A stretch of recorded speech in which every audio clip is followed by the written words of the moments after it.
counsel, you need to come up. I'm questioning. You're going to need to see this, both of you. I can see what you're showing her. I saw what you're showing her. I see. I only see one silver here. Right, but this is in reference to the live ammunition. Look, you just testified.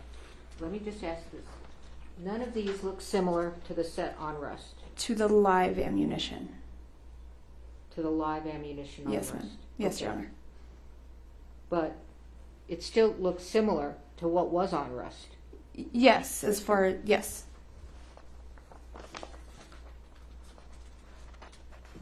It looks similar to these on rust. For the dummies, yes. Yes, it looks similar to dummies on rust. Dummies, but not live. Okay, I understand your distinction on Okay. live. But they still look similar. That one, the third one from the left, still looks similar to dummies on rust. Yes. All right, thank you. Can I proceed, John? Yes.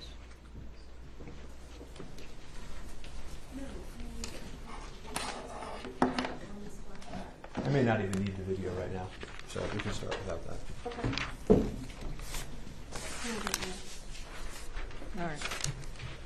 All right. Good afternoon, Corporal. Afternoon. When you started investigating this case, you were investigating this concept of sabotage, that there could have been an intentional live bullet placed onto the set. Do you remember that? Not originally, but later on, yes. Okay, and obviously if somebody... I missed the question. Let me just ask it. So they're not similar to the live rounds. That was not similar to the live rounds, but they were similar to the dummies on rust. That's correct. Okay. And the dummies on rust were tested with the live ammo by the FBI. Yes, some of the dummies were sent. Some of the dummies that look like that one on the phone. I couldn't say which exact ones were sent to the FBI. Okay, but you just testified that looks similar to the dummies on rust. Yes. You didn't differentiate, and that some of the dummies on rust were sent to the FBI. Yes. Okay, thank you. So, at certain point early on in this case, you entertained the possibility that this was an actual sabotage, that somebody could have intentionally placed the lethal bullet onto set, correct? Yes. And you quickly dispensed of that concept, right? I don't think it was quickly dispensed. It was investigated. Okay.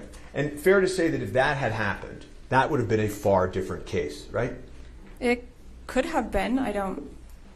And so then you turn to the idea of, well, somebody outside of Rust could have placed or been the cause of the ammunition ending up on set. And you interviewed Seth Kenny, I think you told this court yesterday, 10 times at least, right? Yeah, I can't put an exact number, but it was a few times, yes. Right, and that would have been a different case also, right? If he had provided them? Yeah. In relation to this case or in relation to the past case? In relation to any case. It's hard to say. Well, you were here for investigator, I'm going to do this again, CST Popple's testimony yesterday, weren't you? Yes. And you've had an opportunity to view the 45 Starline brass that came out of this package today, correct? No. You haven't looked at it yet? No. Okay. She was excluded as a witness, I think. Are you aware, as you sit here, that there was 45 long cold Starline brass nickel in the courtroom today from CST Popple? I just found that out today. Okay. So, you were here for this testimony in this courtroom. And let me ask you, Ms. Popple, the ammunition that the Good Samaritan Mr. Teske, the close friend of Hannah Gutierrez's dad, when that ammunition that he brought into you after the conviction, you still have it? Answer, yes. Question, you can bring it in here and you can show it to the jury, right? Answer, yes. And they can see for themselves that it does not match the live ammunition from the set of Rust, correct? Yes. And that it is obvious. Just when you look at it, it is not. Yes. Do you remember that testimony that you were sitting here for? Yes, I do. And that turns out to be completely false, doesn't it? You're correct. Mr. Kenny was just here. Did you see him in the hallway? I saw him in passing, yes. You interviewed him, I think you said over 10 times, right? Yeah, I don't know the exact number. 40 plus phone calls, I think. It was a lot. Okay. And we have some of those text messages. And I'm going to put up defense.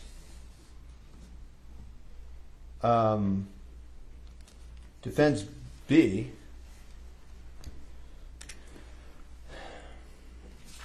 On the screen. And it's not working. Okay.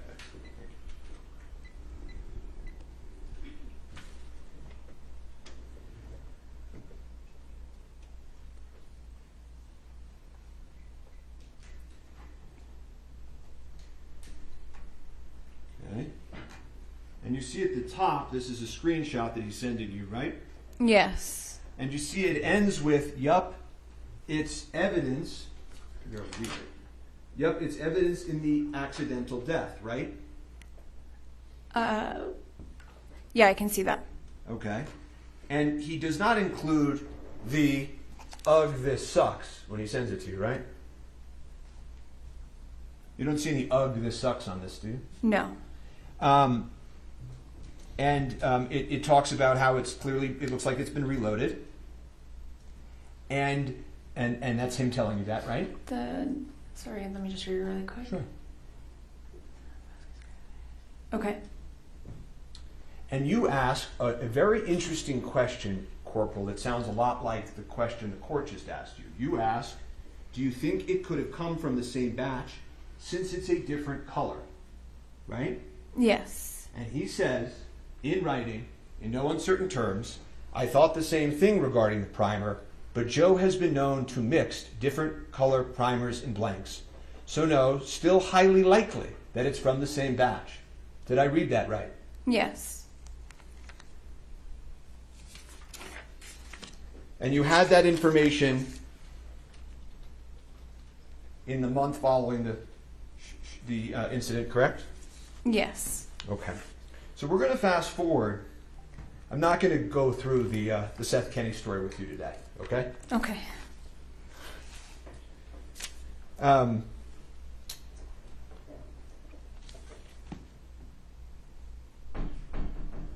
But it's fair to say, if we even fast forward to the end, Mr.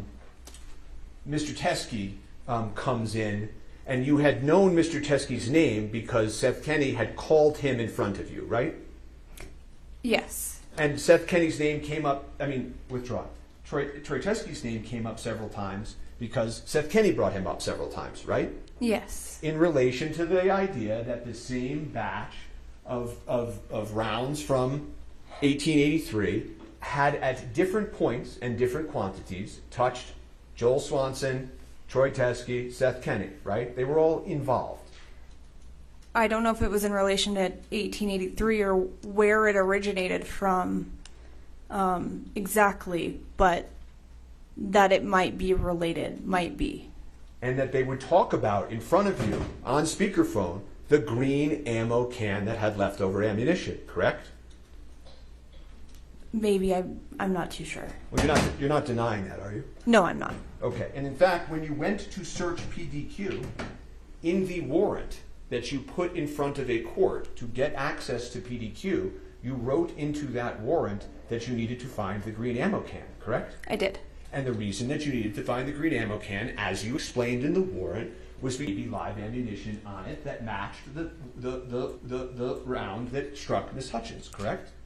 Yes, that was where that originated from was from Thel. Well, but see, I knew you were going to do that. It's not the only place it originated from. It also came up with Mr. Teske and Mr. Swanson in front of you on November 1st when Mr. Kenny found out and said, shit, but it's her fucking fault, right? He said that a lot. He said that exact phrase? Shit, but it's her fucking fault? He said that a lot? Yeah. Did you grow suspicious of Mr. Kenny if he kept saying that? No. Oh, okay. So, in any event, you knew that Mr. Teske was at least somewhat involved because when you're interviewing Mr. Kenny, he's calling him in front of you, correct? Yes. Sending you screenshots of messages with him, correct? Yes.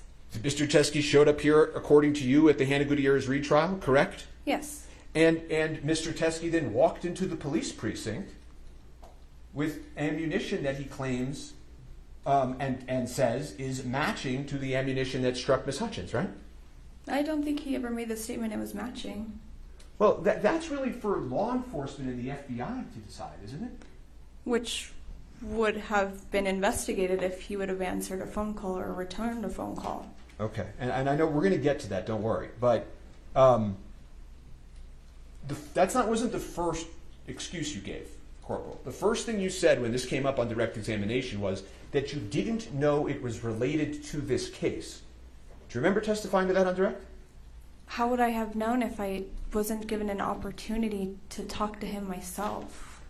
You would have no way of knowing that the man who was on speakerphone with you talking to Seth Kenny, the man whose screenshots you received, the man who showed up at the Halyna Gutierrez-Reed trial, the man who walked into your precinct talking about the Rust movie, you would have no way of knowing that it was related to Rust?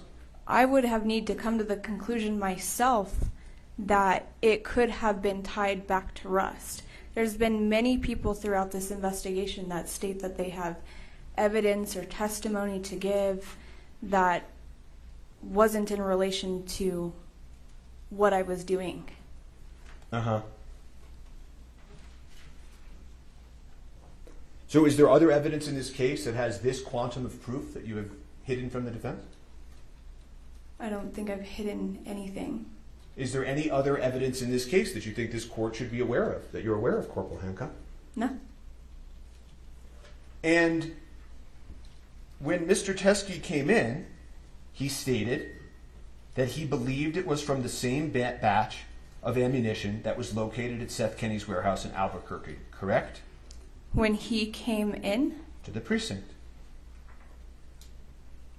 So sorry, I just want to understand this. Mm-hmm. You're saying that Troy Teske made the statement to law enforcement that the ammunition matched Rust. Correct. Where is that statement coming from? In your own police report. Okay. I'm reading it. Okay, so this, Can I that's see not the my date of police the report. I didn't say it was your police report. You Corporal. just said it was. No, I said in the police report. Just as a point of clarification, can we? Is this an objection or is she just talking? Yeah, you gotta have an objection, okay? I said that, no running things. My Speak. request is that we correct the record with regard to Mr. Spira's. That is statement. not an objection. Okay. What is your objection? I want to correct the record that he One actually did word. say I'm showing you your police report. He's corrected himself, a police report.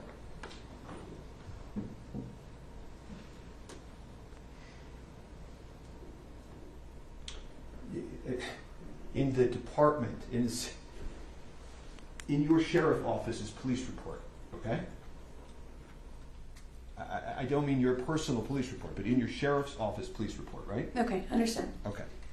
And not only does this police report come into the very same sheriff's office, correct? Right? This is your police department, right? Yes. Okay. Not only does it say live rounds of ammunition that he believed to be connected to the Rust case, right? You Yes. saw that, right? Yes. Okay. Not only does he say it's the same batch that was at Seth Kenny's, right? I mean, that's what it says there. I don't remember that statement in the video, but Well, I'm glad you brought that up because the videotape, whatever there is that has also not been turned over, it didn't necessarily capture every conversation that Mr. Teske had inside the police department that day. You don't know that. that's correct. Okay. And the other thing that I wanted to mention at this point is it's not as if Mr. Teske was talking to some random auxiliary cop that happened to be walking through the station. He was talking to CST Popple, wasn't he? Yes, he was. The same CST Popple that testified yesterday, right? Yes. That testified that everywhere in this case that she went, you went. Remember that testimony? Yes. Okay? She goes to the church on the day of the incident, you're there, right? She goes to the search of the truck, you're there. You go to PDQ, you're there. In the prosecutor's office, you're there. Trial prep, you're there. And that's who took this statement, right? Yes.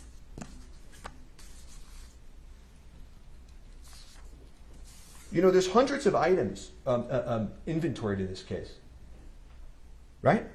Yes. Every time you inventory an item in this case, there's no matching witness statement, right?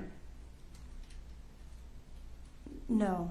Right? You pick up there's dozens of items, dozens and dozens of items that you all inventoried in this case that have no matching corresponding witness statement, right? Yes. Okay. So the story that has now been come up with, that the only reason we couldn't take this item was because there wasn't a matching witness statement, is just spun out of whole cloth, isn't it? I don't think your statement's entirely correct. You said the reason why we couldn't take this item, which we did take the item. You took the item, but you took it and put it in a different box than the rest of the items in the Rust case, correct? Well, I don't think they're all... I mean, I'm not the evidence technician, so I don't know how... Well, you know this wasn't placed and designated as a Rust evidentiary matter. It was kept and vouchered, as you heard yesterday, under a completely separate identification number, correct? A different case number. Right? Yes. Unlike the hundreds and hundreds of other items that were collected in this case from a variety of sources, correct? That's correct. Okay, and a lot of those items were like random, irrelevant, tangential things that all went into CST Popple's inventory in this case, right? I think all those items were collected on scenes through search warrants or through somebody that gave them to us that we could have had a conversation with. And I could be able to relate what that item was and how it may have been related to Rust. There was no way to relate this item to Rust when the guy's in your precinct telling you this is related to Rust and you had spoken to him on speakerphone and you had gotten those text messages. There's no way to relate it? Again, I didn't get a statement from him when he's dropping off this ammunition and didn't see it because I wasn't there when he was dropping the ammunition off. Well, your colleagues got a statement, didn't they? Yes. Right? It's not like he didn't give a statement that day. He sat in the precinct and met in a room with your colleagues and did give a full statement. So that wasn't true either, right? I didn't know that until today, that he had sat down with someone. Okay, but now that you know that, now that you know that he gave a full witness statement, the story that the only reason that law enforcement couldn't possibly dream up a way to connect this to Rust and put it with the rest of the evidence doesn't work anymore, does it? Because he did give a statement, right? I'm not going to agree with that because he said it didn't come from the set. Well, So you keep saying that, but he's not. The point of this isn't that he literally snuck onto the set and took it back, right? The point is that he had the matching ammunition so that we could understand the source of the lethal round, right? But again, I didn't know he had matching ammunition. Well, but your colleagues did. Again, that wasn't something that was told to me. I understand your testimony, but given that all of the things we've just discussed about, wouldn't you agree with me that if law enforcement were to come into this court and say the only reason we couldn't possibly connect this to Rust was because he didn't give a witness statement, that doesn't work if he did give a witness statement? True? Potentially. I'm going to still say that I wouldn't agree with that because I wasn't able to speak with him and how it would have been in relation to Rust. When we submit things, we normally need to have a way to describe to the lab the reason for the testing. We're going to jump to testing now? Okay, well, maybe not testing, Objection but argumentative. Overruled.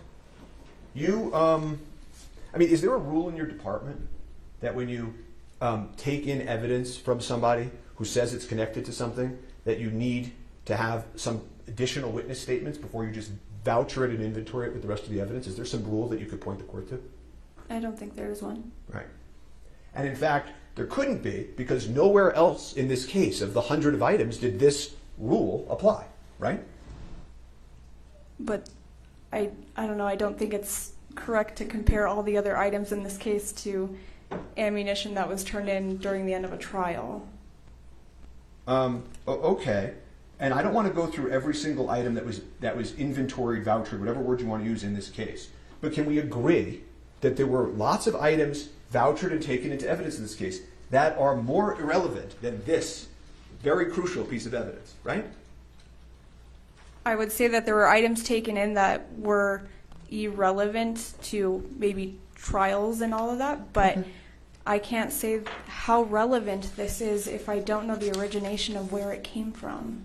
And the real reason that you didn't inventory this with the rust evidence is because this harmed and jeopardized law enforcement's case, didn't it?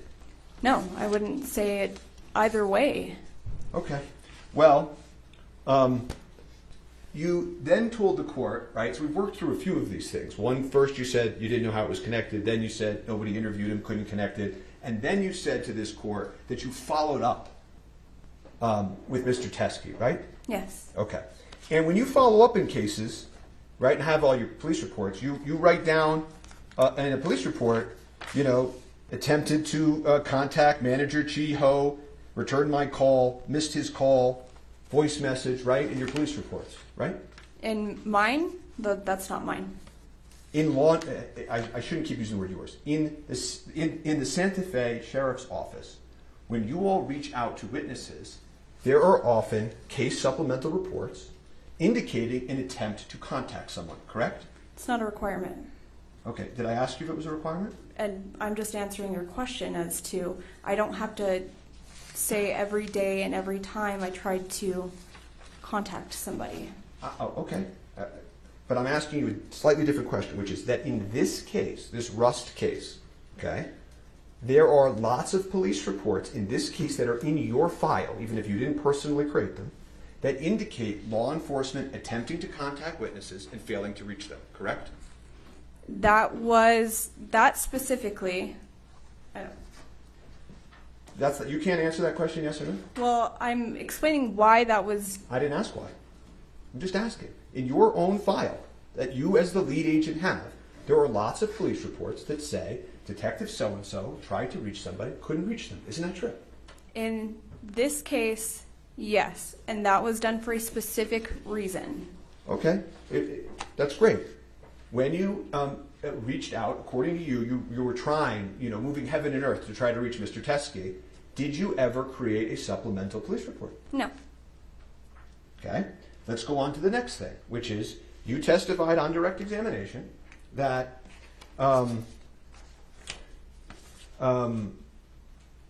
you then, in the weeks, months, whatever that followed, you attempted to reach Mr. Teske, correct? Yes. Have you reviewed your phone records? For which ones? Are you sure you did that? She asked you a question. I'm asking for which phone. Well, which do you have multiple phone numbers? Yes. Okay. I know the cell phone number that you've given out in this case, because we have those. Mm-hmm. Right? Did you use that cell phone to contact Mr. Teske? I don't know exactly which phone that I used now. Okay. Did you use the desk phone?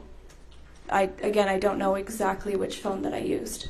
Okay, well, there's no phone messages or calls to Mr. Teske from the cell phone that you used when you were conducting the rest of your law enforcement in this case, or the precinct, when you claimed to this court that you called.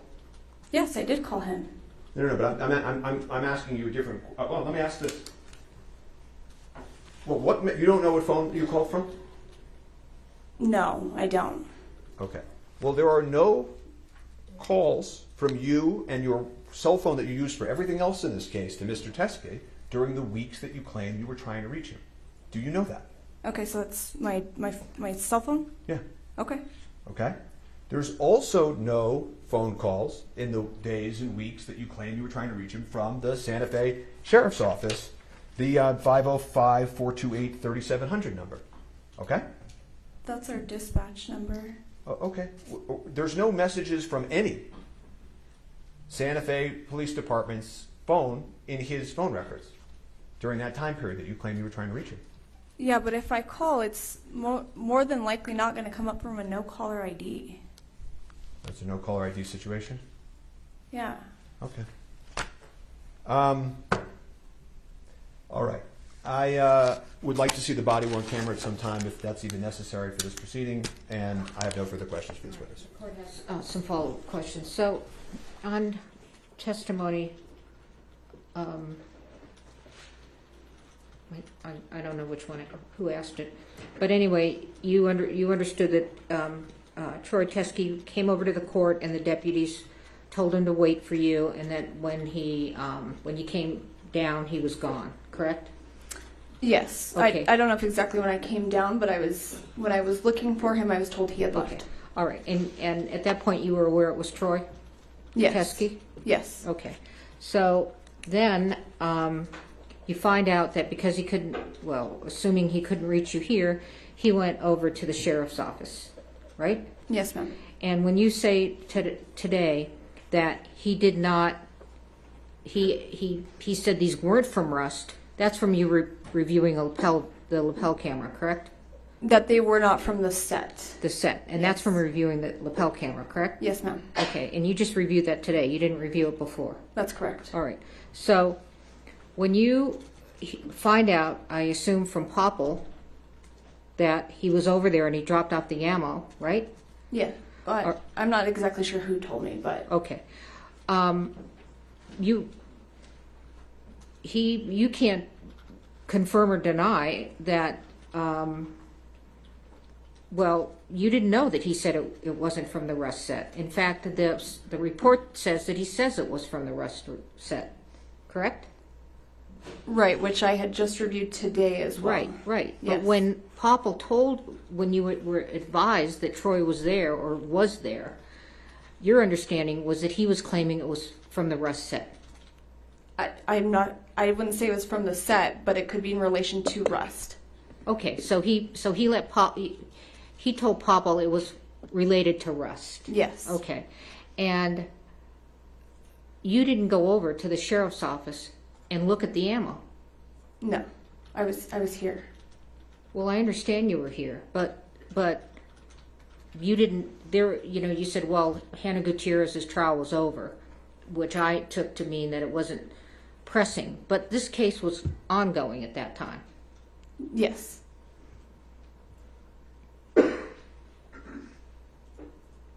So, did you and Popple have a conversation about what to do with this ammo? To my understanding, it was going to be put in evidence Which evidence? at the sheriff's office. The Rust evidence? No. Why not? Just as far in our evidence section in the sheriff's office. And why was that determination made? As to why Who it made was. it? Let me ask you, who made it? These were discussions that were had with myself, with the supervisors at that time, and then with the prosecutors. Were you the lead investigator? Yes. Okay. And you said, and with the prosecutors. Yes, ma'am. Okay, so you all had discussions about what to do with what he dropped off. Yes. And you all agreed to put it in this separate file. Yes. Thank you. Just very, very brief follow-up on the court's questions. The defense requested, both through you and the prosecutors, to see all of the ammunition in this case, right? Yes. Okay. And obviously, and I know it's obvious, but I want to make sure it's in the record, we were not ever shown that, correct? Well, I believe that you guys had a secondary evidentiary meeting with the sheriff's office that was canceled the day before the meeting was supposed to happen. Or an evidence showing, I'm sorry. Okay, yeah, we were able to come for some showings and not others. The reality is, when we came for showings, you never showed us this evidence, correct? I don't know if I can agree with you there, because even on the first day that I was present at the evidence hearing, we didn't get through all the evidence that they wanted to see that day. I don't have any more questions for this witness. Let me ask you something. If Ms. Popple said it was not in the evidence viewing, would you disagree with her?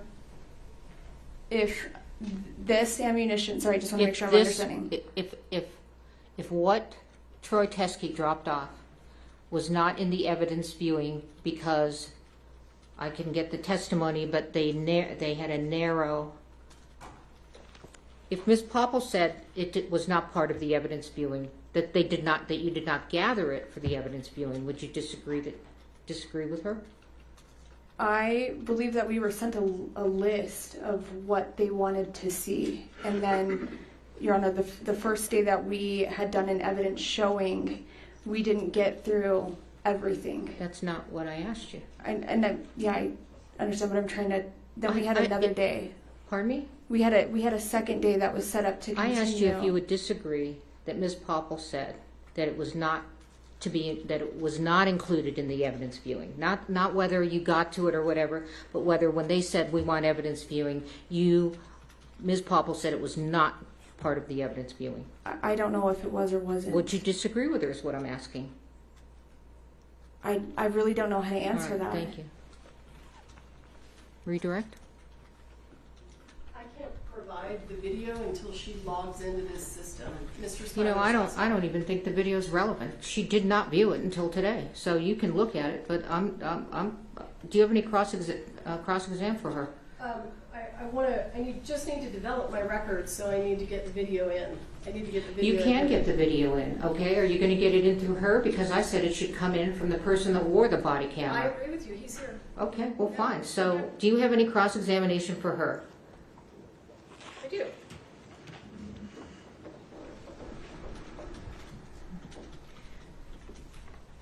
Corporal, as you sit here today, do you have any reason to believe that the ammunition that was provided by Mr. Teske came from the set of Rust? No. May I ask a question? Sure.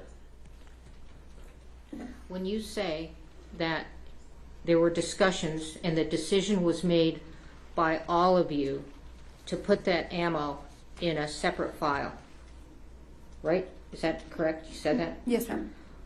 Was Ms. Morrissey part of that discussion? Yes. Thank you. Let me give the court an offer of proof, and if Mr. Spiro wants me to, I'll testify under oath. You are going to testify. Sure, absolutely, I'm happy to. I'm showing you State's Exhibit 16. How do you know that's related to the set of Rust? Because it was collected during a search. Did it come from the scene? Yes, I believe that one did come from the church. Or State's around. Exhibit 29. How do you know that's related to the set of Rust? That was the casing that Marissa collected. State's Exhibit 10. How do you know that's related to the set of Rust? Collected.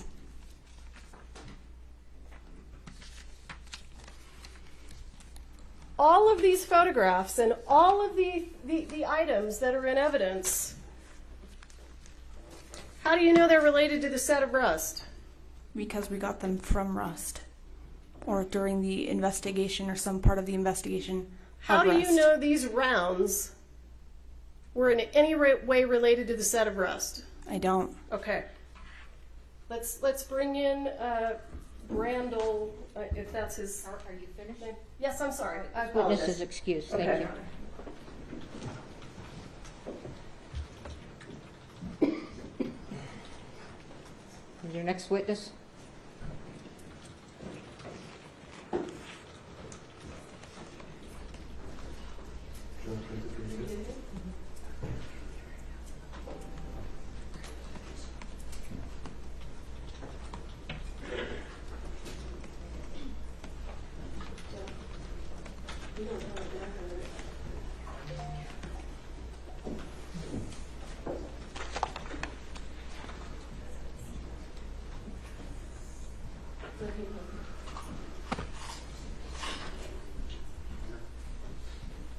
Basic judge and raise your right hand.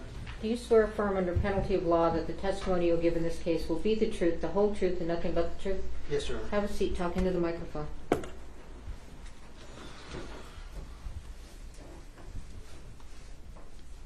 State your name, sir.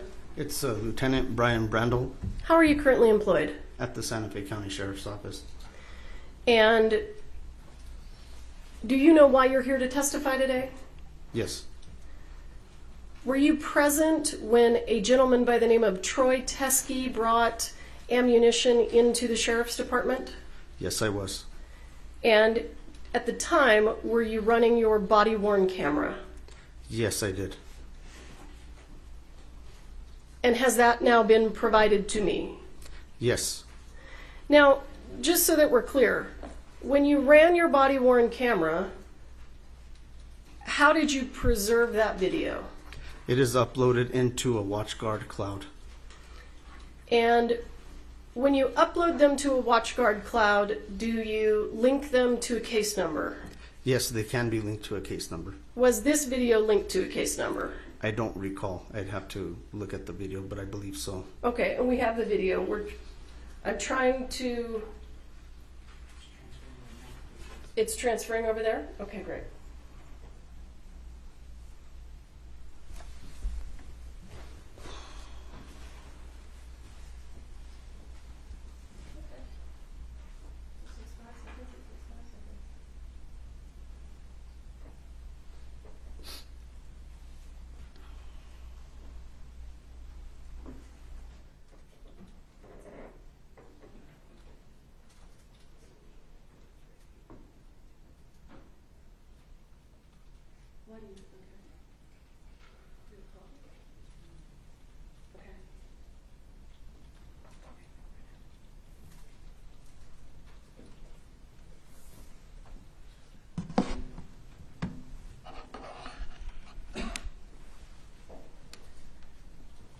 Have you watched the video today?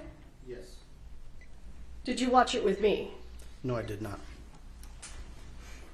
I have no idea where it is now, so. Well, you're gonna have to mark it before we publish it.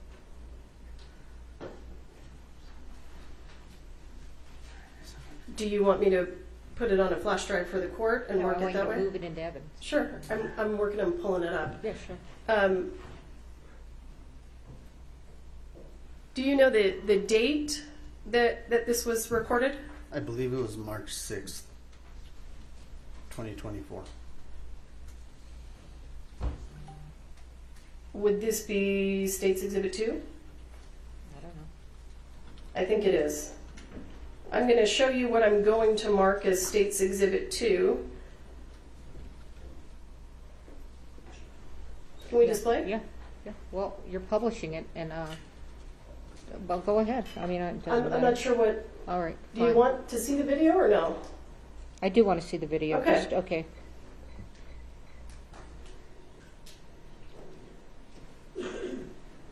Does that look familiar to you? Yes. What are we looking at? That's the hallway area of the Santa Fe County Sheriff's Office, I believe, near the first secure entrance into our area.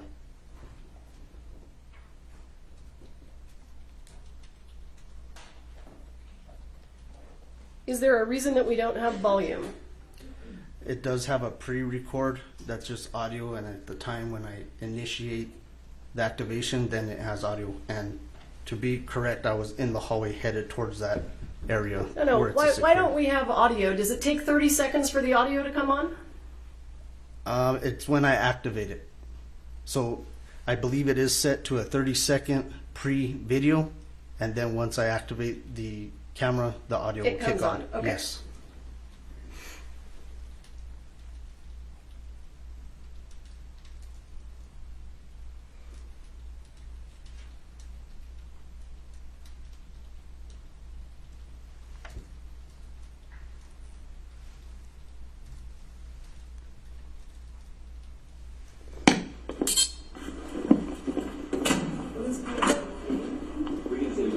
Hello. How you doing? Troy. I'm Lieutenant Brody. Lieutenant, so nice to meet you. I've got some evidence. You need to do this out here? Because I should probably write out something to go with this. Like a chain of custody. statement. Well, we would have a chain of custody there. So, yeah, come with me and we'll go.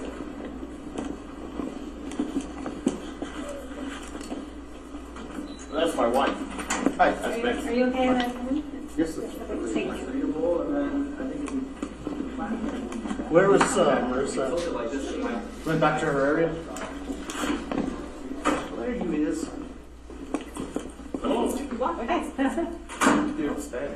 Thank you very much. Thank you. Just so we have like a chain of custody. Where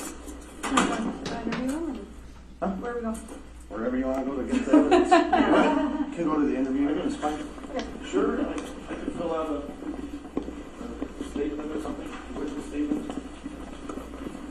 What I was, when I'm a witness, I'm called here as a witness to the Gus trial. And I live in Arizona, so it's a long way. Right. And I wanted to. When I got to the trial, they said, at the last minute, they said, okay, I don't want you to testify. No, I was supposed to bring some evidence. And then they didn't want the evidence. Okay. I said, well, I don't want to walk around with this evidence forever. That's fair, whether you guys use it or not. Yeah, I don't care what you do with it, I just don't want to have it. That's okay. And they're 45 cartridges. They're like, They're from the set? no. Okay. No. You want to know the details? Did you hear what the gentleman said? Yes. Was he asked if they were from the set? Yes. What was his response? No. Or do you want me to Well, write it down? let me start with, what is your name, sir? Troy. Well, that's a great start. Troy what? Troy Teske. Can you spell that for me? Teske. I've got all kinds of identification. You should see it on And where are you getting called by? a retired police officer. By and- the defense. Defense, okay. Yeah. But they didn't end up using it. Okay. Here's my police ID. And then I'm also a judge. You need to see that. Sorry. I'm gonna drop them. Okay, so they were gonna have you bring 45 rounds? Yeah, and at the last minute, They talked to The her, defense. him on the phone. He was good and said that they're gonna have somebody pick it up from Rosemont, which they never did. Okay, so he brought it out here just in case. And Becky, this is my story. okay, but get it out of there. I don't want it anymore. This is- Sir, do you recall this conversation? Yes, I do. Do you know when Mr. Teske is talking about being called as a witness in the Gutierrez trial, do you recall which side he was being called by? I only learned that when he identified that. What Speaking side? down, on the defense side. And when he said that he brought ammunition, but they didn't want to use it, was he referring to the prosecution or the defense? Objection. Is there any basis to know that? If he doesn't, I'm assuming he'll tell me. I believe it's the defense.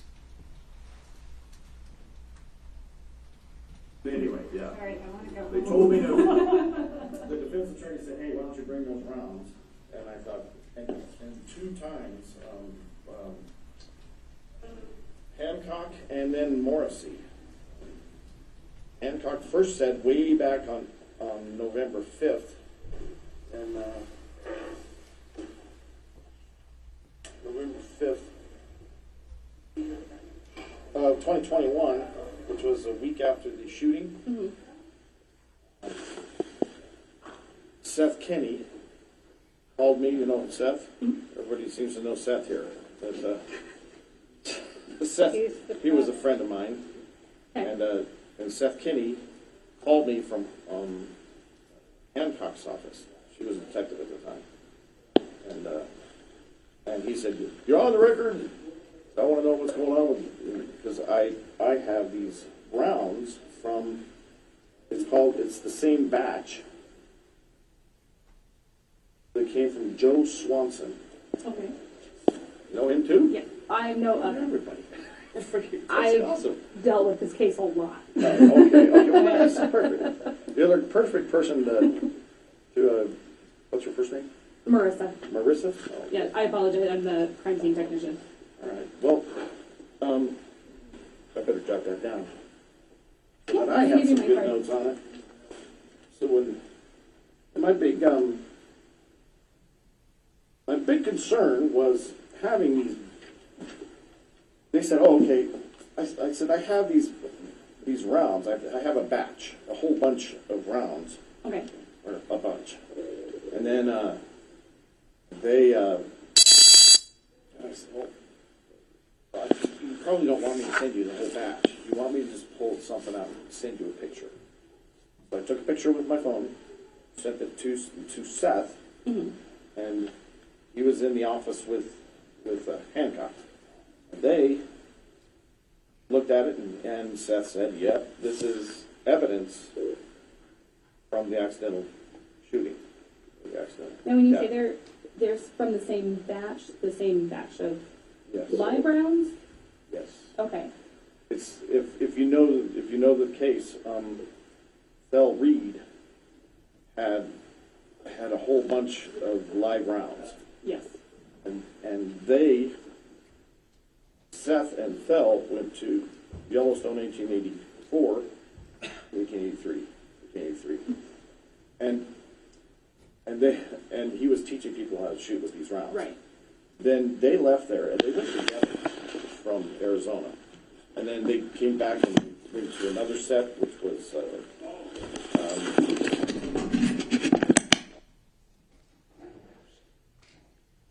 Sir, why does your video end there? Because I walked out of the interview and was attempting to, or I did contact Detective Hancock to see who this individual was and why he was there turning in evidence, like he called it. Okay. Did you know what it was evidence of? He mentioned that it was tied to the Rust case. Well, did he say in the video that it was not from the set of Rust? No, You didn't hear him say that? I don't recall him saying that. Yeah, I stopped it and I asked you what he said. Do you Oh, I'm remember sorry. giving that testimony? Yes, I'm Okay. sorry, yes. So the gentleman said on the video it was not from the set of Rust. Yes, Okay. And you called Corporal Hancock, right? correct. And do you recall the conversation you had with her? Yes, I asked her, an individual's here, gave her the name. I said, he claims that he has evidence. How do you want me to proceed turning it in and documenting it? Or if she was available to come over and interview him. And at that time, you guys were still involved in the Halyna Reed case. So she was unavailable. And she asked that it be documented. And she would have to do further investigation onto it and interviews. Okay. I'll pass the witness. I don't know if you have any questions. I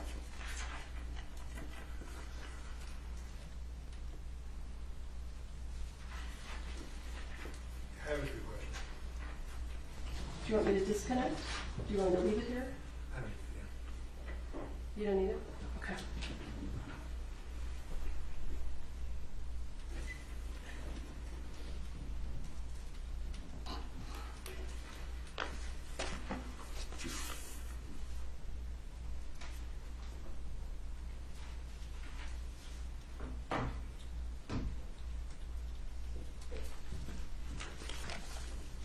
Good afternoon, sir. Good afternoon.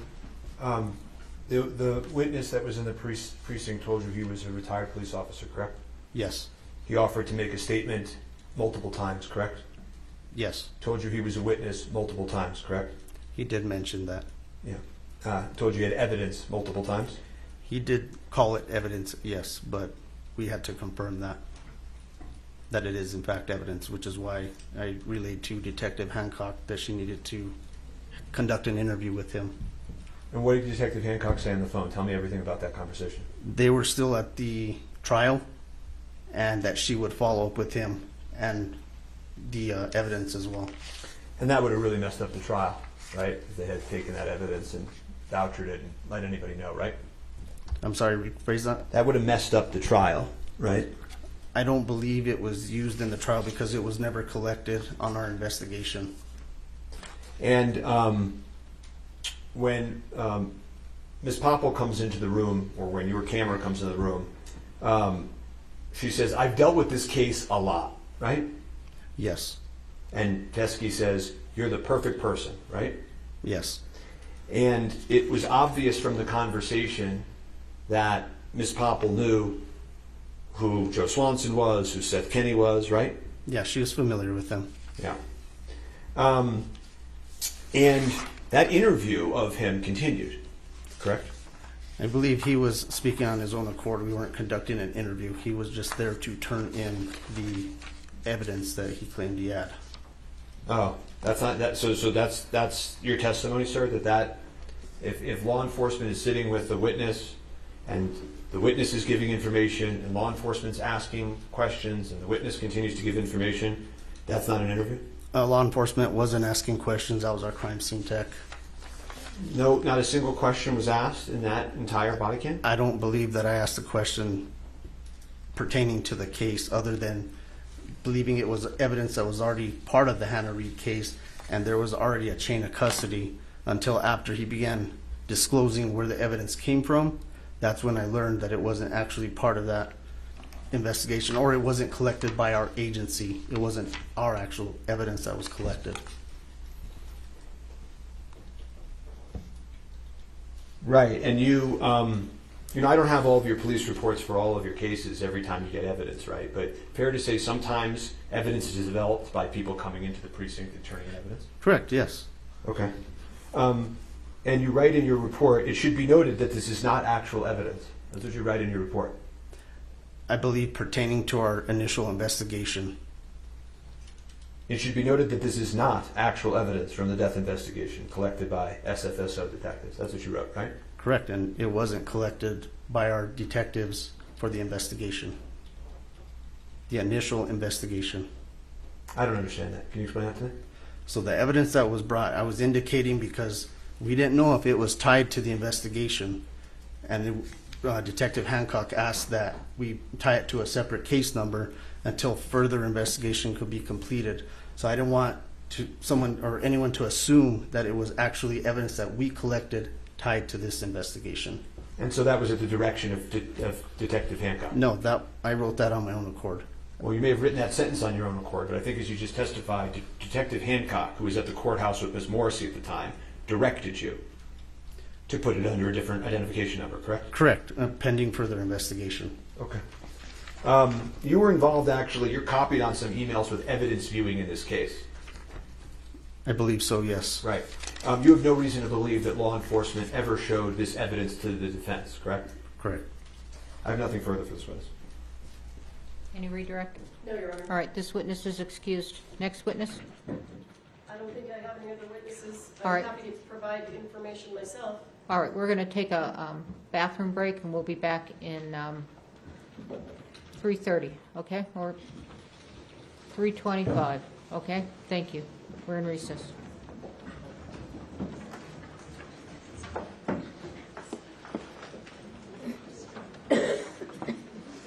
Can you just make sure that Ms. Morrissey is sequestered during the break?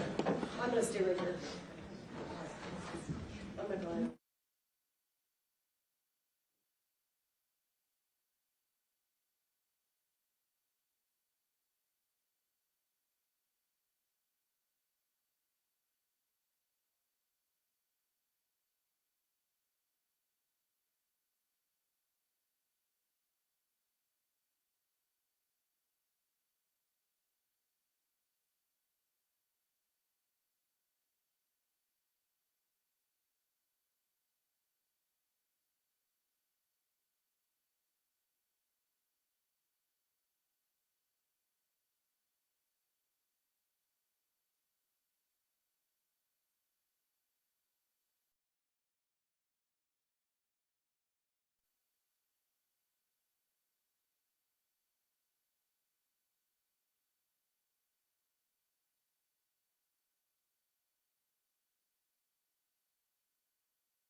We're back on the record. The court indicated that you wanted me under oath, and I'm happy to do that. Where would you like me? Well, okay, so just clear, you're a witness, okay? So you can say oath or whatever, but are you calling yourself as a witness? Or do you want Mr. Spiro to call you as a witness? It doesn't matter to me. How do you want to do it? I don't think it's necessary, frankly, for this evidentiary record for me to call Ms. Morrissey. I know what happened, and the court knows what happened. I don't think that we need anything further. Okay, do you want to call yourself as a witness? No, Yeah. well, just a minute. So he's willing, as I understand it, to rest now. Mm-hmm. Okay? Now, you don't have to say anything under oath if you don't want to. No, I'm happy to. Okay, so not only happy to, you know, I don't, it doesn't matter to me whether you call yourself as a witness. It doesn't matter to the defense whether you call yourself as a witness. So if you're calling yourself as a witness, there's no one here that's requiring you to be called as a witness. The information, everything that happened in this regard, especially as it pertains to me, needs to come out in the public. All right, so you're calling yourself as a witness. And I am, and it was my understanding that the court indicated to me previously that you wanted me to testify. I understand you've now changed your mind. I think it's a good idea if I do it. Where would you like me? Okay. Do you want me here at the podium? No, on the Okay, witness. sure.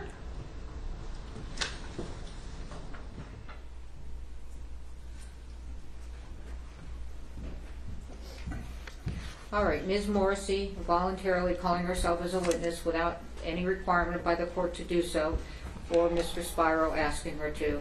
Please raise your right hand. Do you swear affirm under penalty of law that the testimony you give in this case will be the truth, the whole truth, and nothing but the truth? I do. All right, go ahead. During my investigation of this case and my review of the evidence in this case, I came to understand that there was a large batch of live ammunition that was in the possession of Thel Reed, Hannah Gutierrez's father. I also understood from all of the evidence and testimony that a portion of that batch of ammunition that belonged to Thel Reed was taken by Thel Reed and Seth Kenny to the 1883 cowboy training camp. When that was over, leftover ammunition was taken back to PDQ props.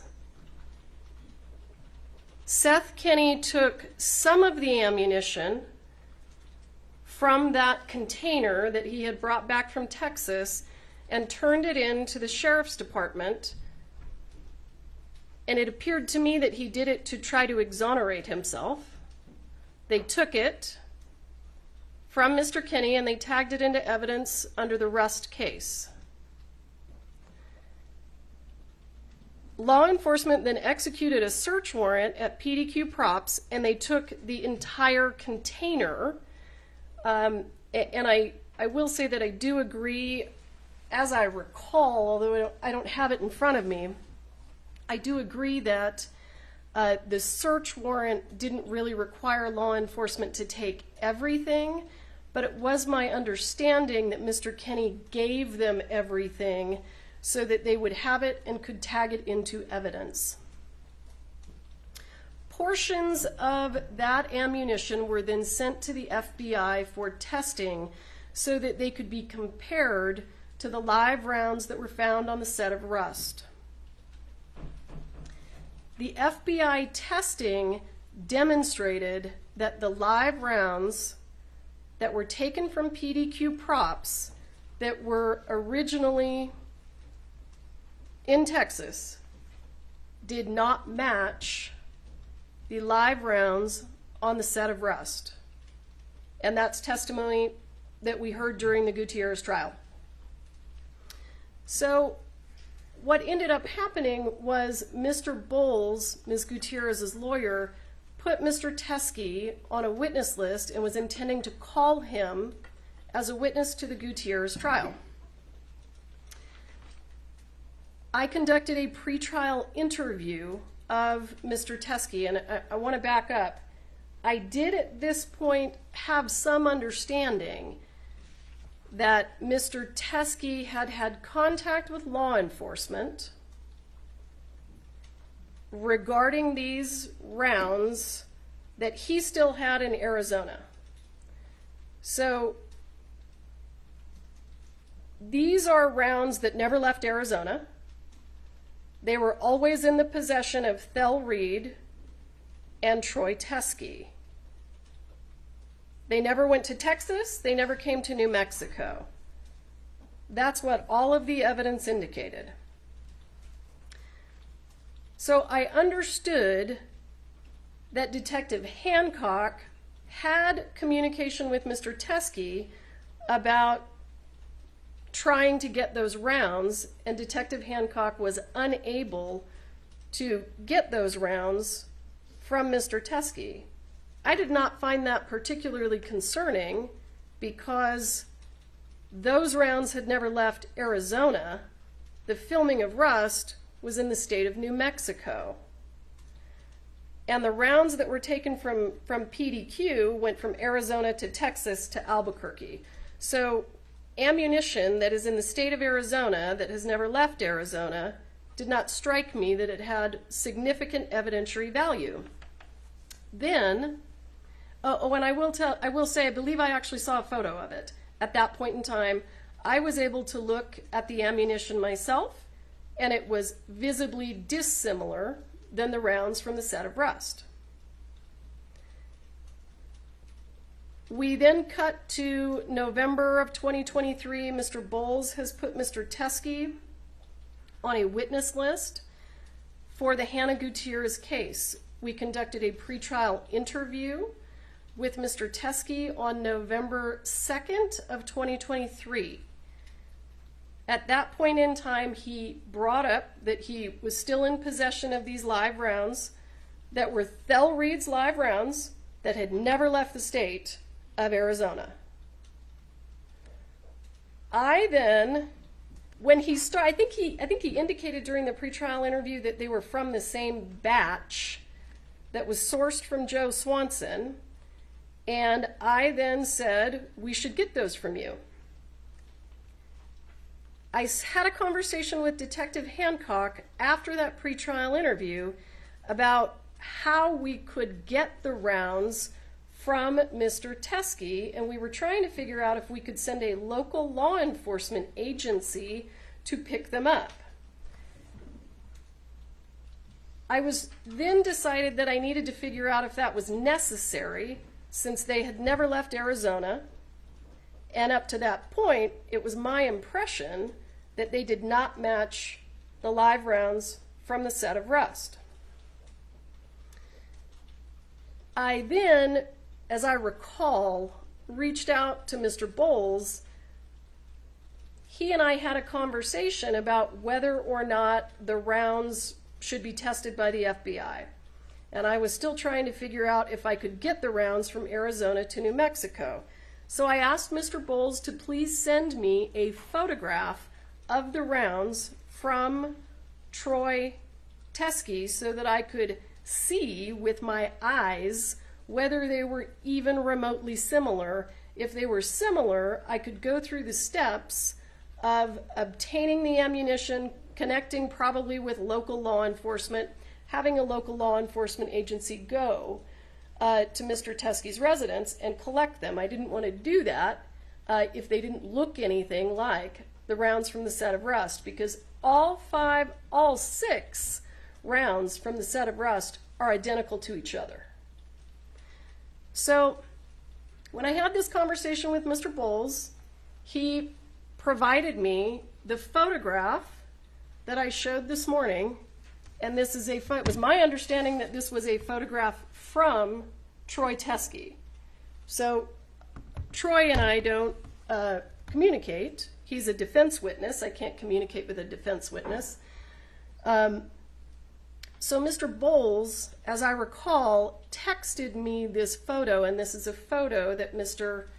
Teske took at my request so that I could determine whether this ammunition was related in any way to the set of Rust, because it never left the state of Arizona.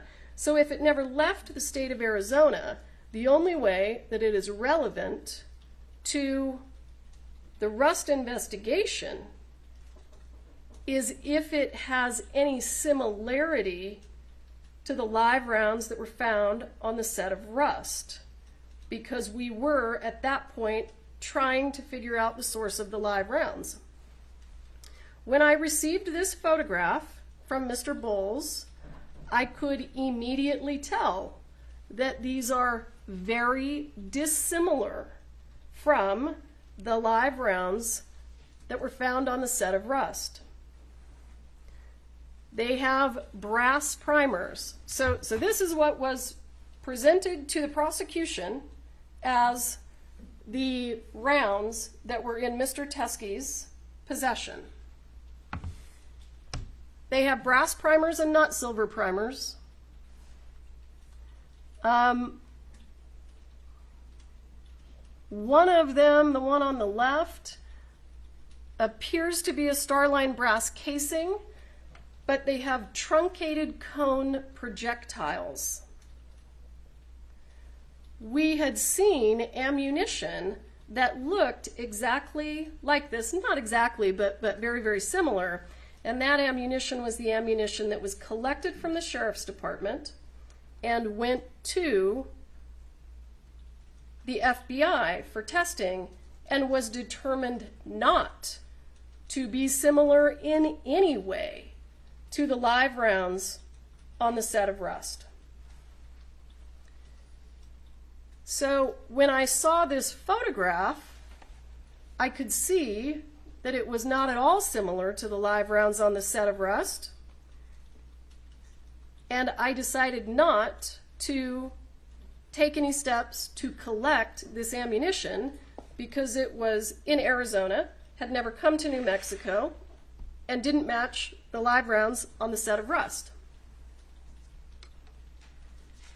So what ends up happening is Mr. Teske is called to New Mexico by Mr. Bowles to testify at the Gutierrez trial. And you can hear on the video that the court heard Mr. Teske say, the defense attorney, that's not me, asked him to bring samples of that ammunition.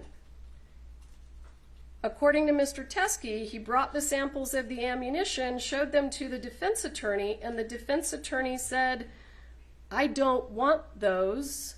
I'm not going to use those. And by the way, I'm not going to call you as a witness. So Mr. Teske sat in court during the trial, and then at some point contacted the deputies downstairs and said, I have this ammunition. So he tried to give it to the defense attorney, who's the person who asked him to bring it. The defense attorney said no. And he then tried to get a hold of Detective Hancock, who was not available because she was with me. So then he ends up going to the sheriff's department, and he leaves the ammunition at the sheriff's department. I was contacted,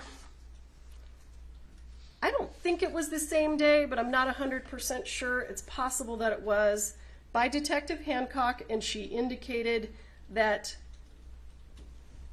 Troy Teske had dropped off ammunition at the sheriff's department. Because I had already asked for a photograph of it, I believed that that ammunition was going to look like the photograph that Mr. Bowles had sent me. Corporal Hancock indicated that she was going to tag them into evidence, and she was going to create what she called a doc report, and I said, great, do that. I was not aware at that point in time that a doc report would not have the same case number as Rust. I was not aware at that point in time that it would not be linked to the Rust case number. I understood that he had dropped off ammunition that I believed to not look similar to the ammunition from the set of Rust. And I had no idea that it wasn't going to have the same case number. I want to show the court, though, when Mr. Teske showed up to testify with the ammunition that Mr. Bowles told him to bring to the state of New Mexico, he was not called as a witness, and Mr. Bowles said, "I'm not taking that ammunition from you." That's why. Because these are photographs from Hannah Gutierrez's cell phone extraction, and they show spot-on match for the live rounds found on the set of Rust. This is clearly the reason that Mr. Bowles said, "You and your ammunition better get out of here," because it would not have hurt the case, the state's case against Hannah Gutierrez. It would have been the best evidence I could have hoped for. These look exactly like the ammunition, the actual ammunition that we have in evidence, and they do look like the 3 rounds that are in that envelope. So when Mr. Teske couldn't get Mr. Bowles to take them because they were the best evidence against his client, he took them over to the sheriff's department. And when he dropped them at the sheriff's department, I was told that there was going to be a report. There was a report. I assumed they looked like these. And Detective Hancock indicated to me that because he dropped them off and he didn't wait for her, she was then going to try to follow up with him, take a statement from him, so that we could get some idea where they came from, what the relevance was, if there was any relevance at all. And he never returned her phone calls. And that's all of the information that I can give the court, but I'm happy to answer any questions.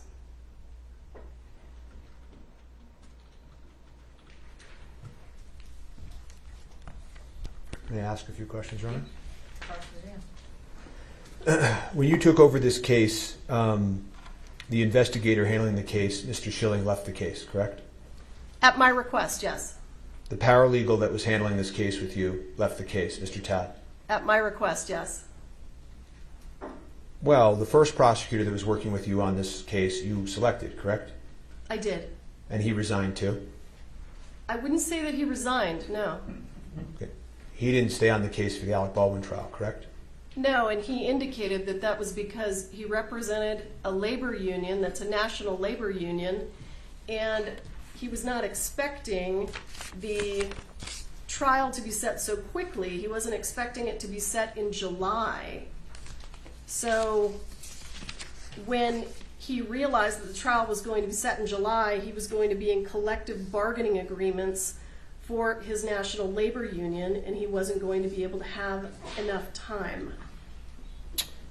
Erlinda Johnson, the next prosecutor selected, resigned from the case today? She did. Based in part on the conduct we're here discussing, correct? I believe that Ms. Johnson Ms. Johnson didn't want my understanding is that she didn't agree with the decision to have a public hearing. On July 1st in this matter, you served a certificate of compliance with 5501, correct? I did. And you've never turned over the report or any of the evidence that we're talking about here at this hearing, correct? Let's take it one at a time. I did not turn over the report. I didn't have a copy of the report. The rounds that were left at the Sheriff's Department by Troy Teske, I have absolutely no reason to believe that they are relevant to the incident that took place on the set of Rust. These are rounds that were in the possession of Fel Reed and never left the state of Arizona. You also did not allow the defense to view that evidence at any point during our request to review evidence in this case? I had never seen it, and I didn't realize that it wasn't under the same case number because I'm not a law enforcement officer and I don't work at the Sheriff's Department. But you are right. And you concede that they are Starline brass silver 45, right? I can. and this is the best evidence against Hannah Gutierrez. Yeah, you've said that a couple of times. Any favorable evidence you understand as a prosecutor has to be turned over to the defense, correct? I do. Any evidence that could be used as a defense to potentially be favorable has to be turned over to the defense. Absolutely. So the third Hague report that never got turned over to the defense, you understand that that's Brady evidence? I did, yes. Okay. And you also failed to turn that over in this case as well, correct? And let me give you a full answer to your question. When the second Hague report came in, and I provided all of this to the defense, I sent it to the person who is managing the discovery server and asked them to upload it. It wasn't until I realized during pretrial interviews that it wasn't there that there was a problem with it. So I then attempted to figure out what the problem was, and it was indicated to me that it appeared that the former paralegal who was working for the special prosecutor had removed it. So we then immediately provided it. Then during the pretrial interview of Mr. Hague, it was brought to my attention that the defense did not have the August 31st report that indicated that the gun functioned fine, perfectly fine, and that was provided immediately. I went back, I checked my email, I could see that I received it from Mr. Hague and failed to forward it on to be uploaded, and I provided it as soon as I was aware that you did not have it. The fact that nobody at the Halyna Hutchins trial cross-examined Mr. Hague about the report didn't clue you into the fact that nobody had the report? Actually, it didn't, and I'd like to address that. The reason that it didn't clue me in is because Hannah Gutierrez's defense was that the gun worked perfectly. The defense in Hannah Gutierrez was never interested in any evidence that there was an issue with the gun, because if there was an issue with the gun, it damaged her case. So what you could see, if you watched the trial or saw any of the transcripts, the defense actually brought in their own expert to say that the gun worked perfectly. So they had no interest in that information.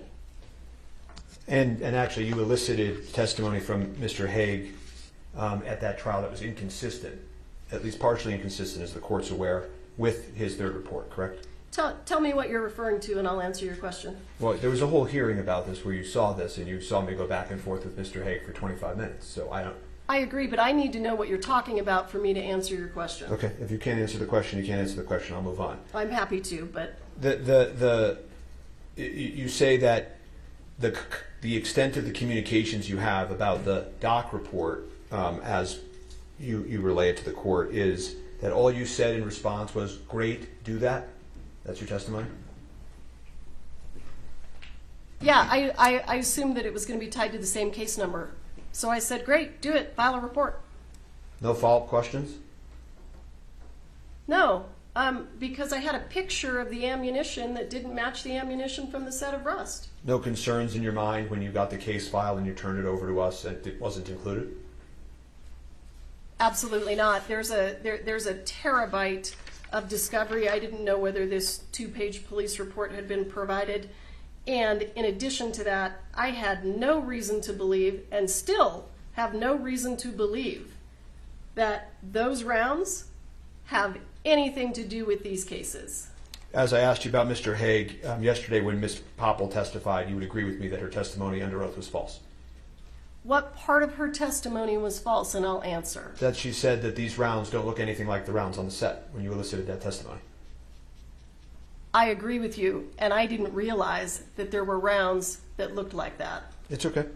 In any event, when the court, and you never tested those rounds either, correct? Any of the rounds that came from Mr. Teske? No, because they came in just a few months ago. And the court asked you actually one question that I want to address, which is, the court said to you, well, what's interesting to me, to be quite honest, is that yesterday you didn't even want to do a written reply. You wanted to just give an oral response. And what you said to the court was, I never saw these, I've never seen these, and I never saw the report. I have absolutely never seen these until this morning. Do you remember saying that to the court? With regard to the 3 Starline brass, with regard to the 3 cartridges that appeared to be similar to rust, yes. Well, I never saw them until today. Well, but you said also, I never saw the report, right? I never did. Right, but don't you think, given your duty of candor to this court, that that's awfully misleading to not tell the court at that point that you knew about this when it occurred long ago? That I knew about what? You knew that Mr. Teske had turned in this evidence, that you knew that the report would have existed because you just told this court that the doc report was okayed by you. Sure. Don't you think it was misleading to this court to not just say at that point, you know, just so you know, I know about this. I knew about this then. I was involved. I did not intend to mislead the court. My understanding of what was dropped off at the sheriff's department is on this computer screen, and it looks absolutely nothing like the live rounds from the set of Rust. The truth of this matter is, you don't like Mr. Baldwin very much, do you? You know, that is absolutely untrue. I actually really appreciate Mr. Baldwin's movies. I really appreciated the acting that he did on Saturday Night Live, and I really appreciate his politics. You told one of the witnesses who disagreed with you during an interview that you thought Mr. Baldwin was a cocksucker. I do not recall saying that. I know that that was something that Mr. Baldwin would say on the set of Rust. I don't recall saying that. Do you deny that under oath? Without having more information, I can tell you that I do not recall ever saying that. And if I did say it, I invite you to point it out to me. You called him an arrogant prick to another witness. To who? To what witness? I'm asking you, did you call him an arrogant prick during a witness interview? I don't believe I did. I don't recall. Do you deny that? Without knowing what you're talking about, all I can tell you is that I can't respond if I don't know what you're talking about. And you said also to witnesses that you would teach him a lesson. I never said to witnesses that I would teach him a lesson. Absolutely not. In fact, Mr. Spiro, I want to give a full response to your question. I made every effort in this case to resolve this case with your client in a very favorable way for him. All right, I'm going to move to strike this. It's not responsive. It is responsive. I don't want to talk about plea negotiations. Yeah, and it's not responsive. So I have no further All right, questions. do you have any follow-up testimony? All right. I want to say I have no recollection of calling him any of those names. I have invited the defendant to tell me what he's talking about, and he has declined. I want the court to take notice of that. Thank you. You may step down. All right, any other witnesses? No, Your Honor. All right, argument, let's not, 15 minutes aside sufficient? I don't even think that is necessary, frankly. Do you want to make argument? Further argument. All I right, don't think either side needs further argument on this one. all right.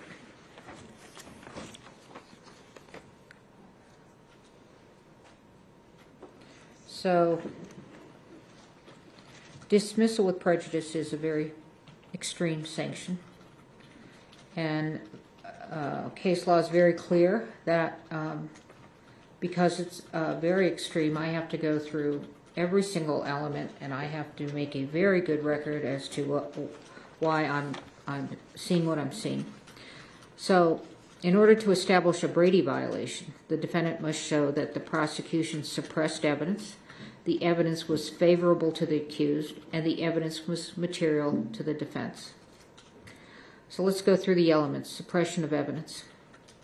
The definition of suppression of elements, this is Case versus Hatch, is while the first element requires proof that the prosecution suppressed or withheld the evidence in question, it does not require a finding of bad faith or any other culpable state of mind on the part of the prosecutor. This prong is satisfied. The Santa Fe County Sheriff's Office and the prosecution failed to disclose the supplemental report to defense and provide defense an opportunity to inspect the rounds collected into evidence that Mr. Teske gave. Is the evidence favorable to the accused? The second Brady element is whether the suppressed evidence was favorable to the accused, either as impeachment or exculpatory evidence. This prong is satisfied. The suppressed evidence is favorable to the accused. It is impeachment evidence, has even been offered in this trial as impeachment evidence, and is potentially exculpatory to the defense. Critically, the exculpatory value cannot be analyzed at such a late juncture because of the nondisclosure. Is the evidence material? While post-trial discovery of evidence under Brady requires a reasonable probability that the result of the proceeding would have been different, discovery of evidence during trial requires an evaluation of whether the late tender has impeded the effective use of evidence in such a way that it impacts the fundamental fairness of the proceedings, and that is State versus Huerta Castro. This evidence is material. The late discovery of this evidence during trial has impeded the effective use of evidence in such a way that it has impacted the fundamental fairness of the proceedings. The defense is not in a position to test the state's theory as to the source of the live rounds that killed Ms. Hutchins. I'm also going to take a look at Harper, State versus Harper. The assessment of sanctions depends upon the extent of the government's culpability, weighed against the amount of prejudice to the state. Quoting Chandor. Let's go through culpability. Our case law generally provides that the refusal to comply with a district court's discovery order only rises to the level of exclusion or dismissal where the state's conduct is especially culpable, such as where evidence is unilaterally withheld by the state in bad faith, or all access to the evidence is precluded by state intransience. The state is highly culpable for its failure to provide this discovery to the defendant. The state unilaterally withheld a supplemental report. Santa Fe County Sheriff's Officer made the decision, and apparently also with the prosecutor, as pursuant to Hancock's testimony, that the evidence was of no evidentiary value and failed to connect the evidence to the instant case. The case agent, as well as pursuant to Hancock's testimony, Ms. Morrissey, was aware of the new evidence and yet did not make an effort to disclose it to defense. The state's willful withholding of this information was intentional and deliberate. If this conduct does not rise to the level of bad faith, it certainly comes so near to bad faith as to show signs of scorching. Prejudice. When discovery has been produced late, prejudice does not accrue unless the evidence is material and the disclosure is so late that it undermines the defendant's preparation for trial. The court concludes that this conduct is highly prejudicial to the defendant. The jury has been sworn, jeopardy has attached, and this disclosure during the course of trial is so late that it undermines the defendant's preparation for trial. There is no way for the court to right this wrong. Lesser sanctions under Harper. Trial courts possess broad discretionary authority to decide what sanction to impose when a discovery order is violated. State versus Lemire. The sanction of dismissal is the only warranted remedy. The jury has been sworn, jeopardy has attached, and a mistrial would not be based upon manifest necessity. Further, the sanction of dismissal is warranted in this case. The state has repeatedly made representations to defense and to the court that they were compliant with all their discovery obligations. Despite their repeated representations, they have continued to fail to disclose critical evidence to the defendant. Brady and Harper are satisfied. Dismissal with prejudice is warranted. Court also has power, inherent power. Per State versus Lemire, where discovery violations inject needless delay into the proceedings, courts may impose meaningful sanctions to effectuate their inherent power and promote efficient judicial administration. The state's discovery violation has injected a needless, incurable delay into the instant jury trial. Dismissal with prejudice is warranted to ensure the integrity of the judicial system and the efficient administration of justice. Your motion to dismiss with prejudice is granted.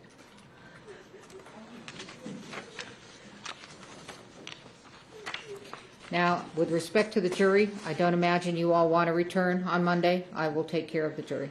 Thank you, Your Honor. We are in recess.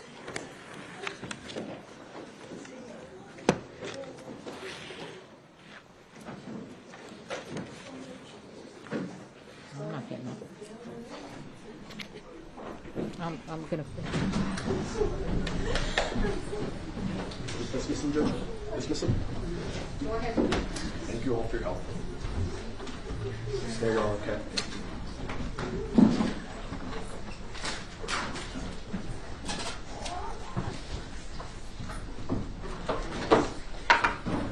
Okay, we're in recess.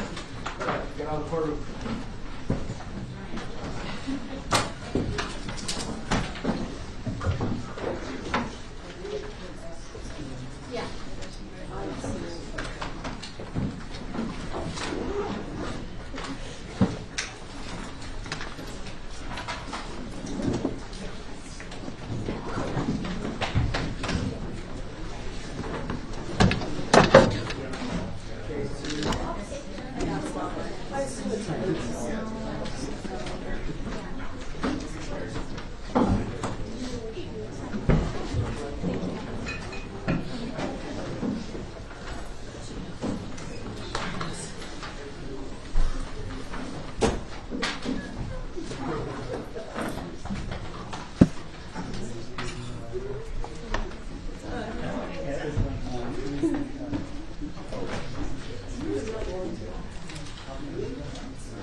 Yeah, they just tossed it for hiding evidence or something. Listen, I got to set up for this. We're expecting you. Yeah, I'm up. Right there's perfect. Okay. Well, you just changed my shot to a complete profile shot. I know. It's his thing. Yeah, it's his. He can set it where he wants because it's his thing. I set that up. Can you it's his. it a little more this way? Yeah. Because you're just totally there. Thanks, guys. Great idea, Mark. Just out of curiosity, is this yours? Yeah. Oh, okay. No, I just want to make sure no one else is going to try to squeeze in. This is what it would look like for you. That's an back up a little bit. All right, pass this on there. Can someone grab this and hook it up? Testing. Going good? Testing 1, 2, 3, 1, 2, 3, 1, 2, 3, 4, 5, 6, 7, 8, 9, 10. Sorry. Yeah.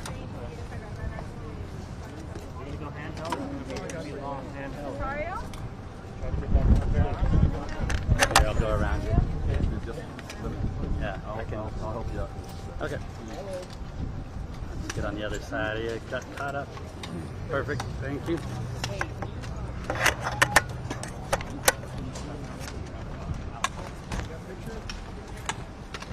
You good? Yeah. If I get off, What's your name? start rolling. All you guys.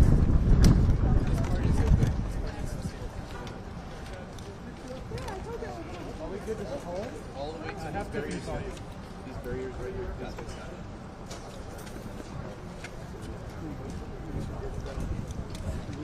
Tiffany, can you call them? I'm having trouble.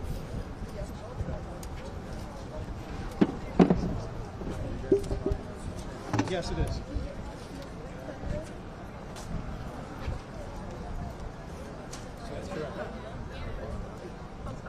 Yeah, this is their own.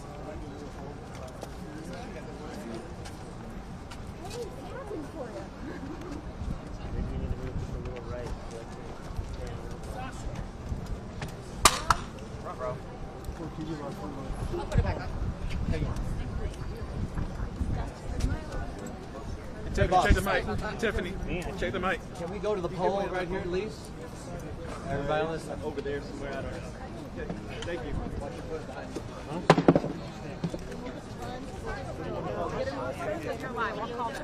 What do you want, Rem 1? I'm on 313. 313? Yeah, can you get the producer line? I think you got from Rachel? Yeah, I've got it there. Okay, thanks. Oh, well, that's I close. I guess New York. My bad. Yeah, I don't know. It's just Rem 5. I can't get your mic up, Swift. And I'm not going to be able to get on there. We're just setting up our microphone. That's Do you not? Wait. You're not going to have any audio. What do you want to Beth, this is the most. Beth, if you encourage them to come here, it'll be the most organized. Okay. I guarantee. Sorry, man. I'm trying to go over for you. Yes, sir. You've got to stand here though already with everyone's mic. There's 10 mics on this stand already. I didn't set it up. Everybody. This is where Swift. The mic is going to stay where it is. See there? Where do you want to come here? people are hardwired. There we go.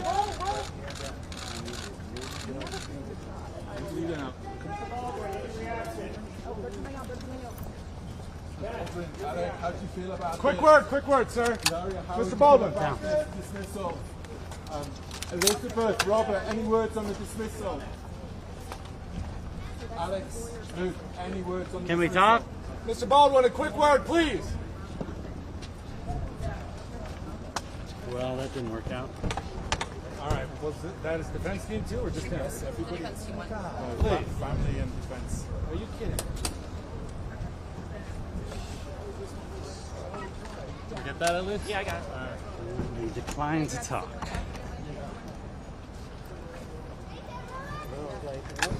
Prosecution, maybe? Probably not. I doubt she'll talk after that. Well, do you think the prosecutor will? Yeah, she may talk. Yeah, I mean, it's up to you, Alex. If you grab the mic, or we'll just wait till someone. Just wait. If We'll wait for Carrie Morrissey. We'll get it. So is it? It's wireless though. So if she pushes past, So you can grab it if. Just don't knock anyone else. I'm gonna hold it up. Okay. Well, you're gonna be in. Yeah. Just take it off. Keep it there. Take it off the sticks if she starts to push that one. No, I know. Why are they coming back? Okay, got you.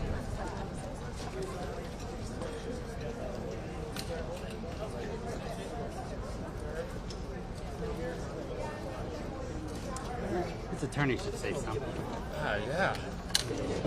They won. Frankly, in disbelief, they didn't want to. Who doesn't want to talk after that? That's crazy. That is what got him into this mess anyway, you know?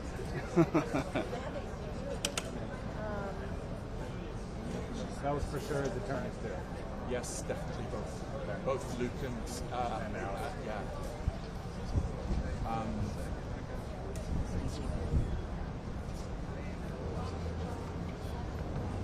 Yeah. Just if you need Just to. for now. Grab it. Yeah. Just for now.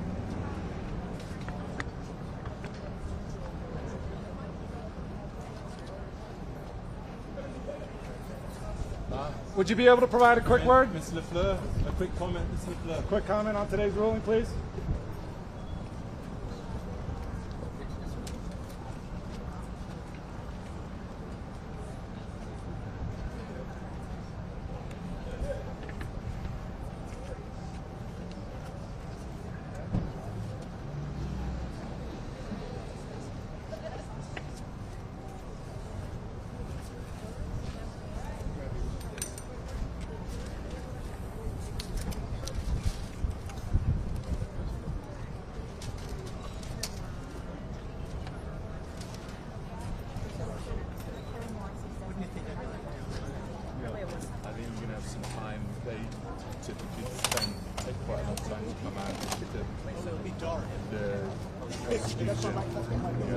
I'm so sorry. I apologize.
What's going on?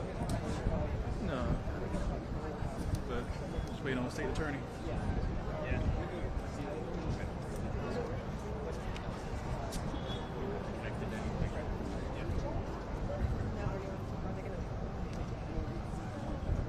Zach. Zach. You want me to stay here?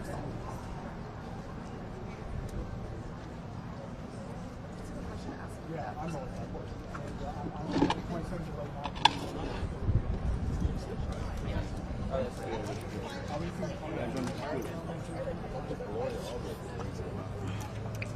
Say something.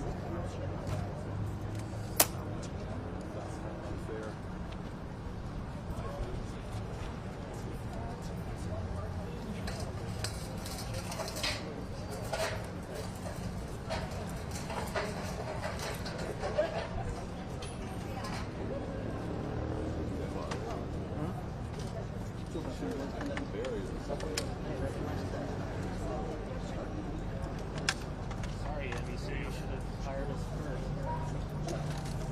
Should have saw Blaze first. Oops. Fine. You don't need this barrier anymore?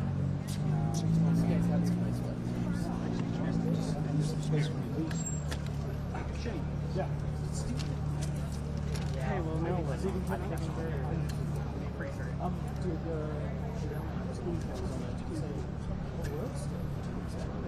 So we're going to just hang out here for hoping someone comes and talks to us. I don't think it's going to happen. Happy who Friday. else is left? Yep, just the Morrissey, that's it. Have some resigned already.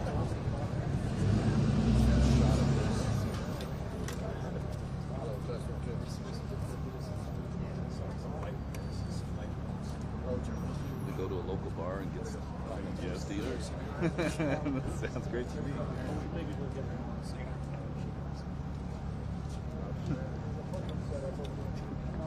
Kick comments for Steve.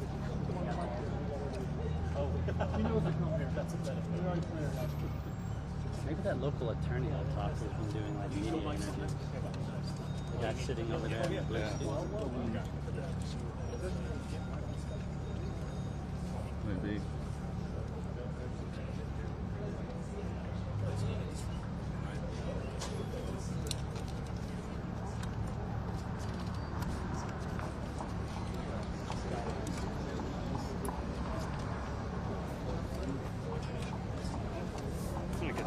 I really thought this was a good idea. I thought this was a good idea. Didn't work out. Hello, hello, hello. Test 1, 2. Test. Yeah. Can I? Oh, you're gonna come back? Oh, I'm sorry. I thought you were leaving. No, you're fine. Yeah. Sounds good. Trying to get him. I don't think anyone's coming. Thanks, bro. How's your truck look, dude? Well, you don't need that. Okay. But who else is left in here? We're just, they're all gone. We're waiting for prosecution, yeah? Yeah, if I were them, I would be like, I'm just going to walk with my head down so I get straight to the problem.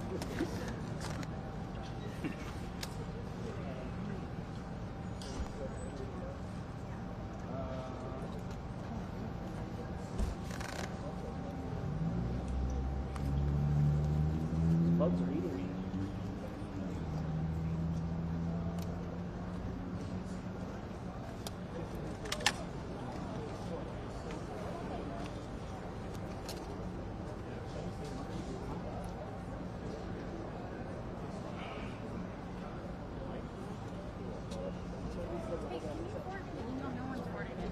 Like all the like, yeah, they're remote.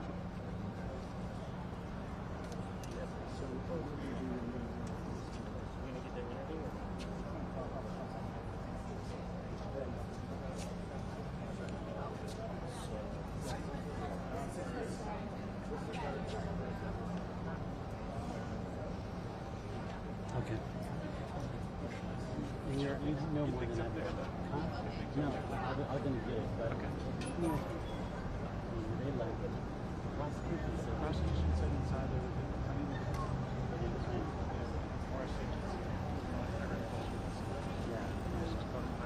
Baldwin was told attorneys they all left. So there's really nobody. No. So I'm gonna pull out. I think I'm gonna pull out. Yeah, And then we can. those guys, the only thing Are is you those guys have Haven, are you leaving? You mean pulling out No, from here? No, you're pulling out your space for some reason? I think I might be because. Let me know if you want. I'll take Okay. the space. Are you ready to do your deal? Or do you need some time? No, I guess They I'm just... want it, so. Okay. All right. Okay. Yeah. You can take it. I don't think anyone's coming. Say a couple words before you leave. Yeah, please.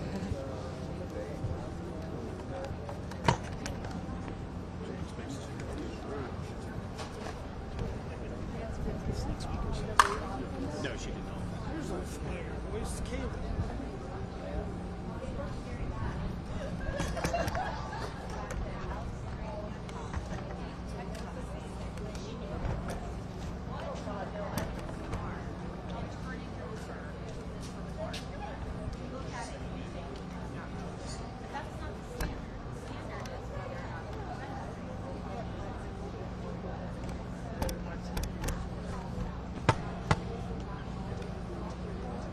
Morgan.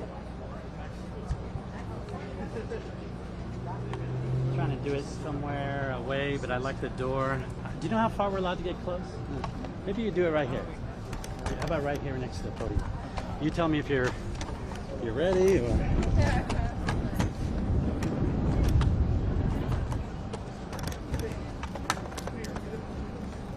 Hold on.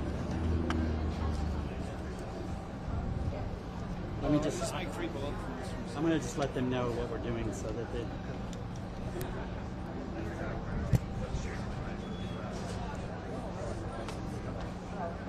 We were all set up to.